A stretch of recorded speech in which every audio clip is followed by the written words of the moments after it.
Asansol BNR মোড়ে বামেদের পথ অবরোধ ঘিরে উত্তেজনা। অবরোধের জেরে দীর্ঘক্ষণ বাস ও যানবাহন আটকে পড়ে।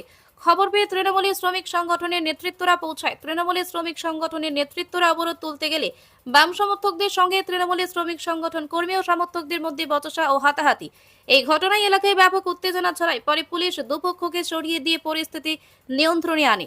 পুলিশ প্রশাসন আপনি আপনার আইনত ব্যবস্থা নিন। পুলিশ যদি না অ্যাকশন নেয় আমরা কিন্তু তার জবাবটা দিই। দেখা গেল আপনি আসার পরেই আপনাকে ঘিরে বিক্ষোভ শুরু হলো এবং ব্যাপারটা হচ্ছে শুনুন, আমি হচ্ছে তৃণমূল কংগ্রেসের নেতা, শ্রমিকের নেতা, জনগণের নেতা। সিধা কথা, ব্যাপারটা হচ্ছে ওরা ভাবছে আমাদের ওদের গায়ে আমরা হাত দেবো, ওরা হিরো হবে। আমরা কোনোদিন ওর গায়ে হাত দেবো না। আমরা ভালো কি করছো তোমরা খালি করো।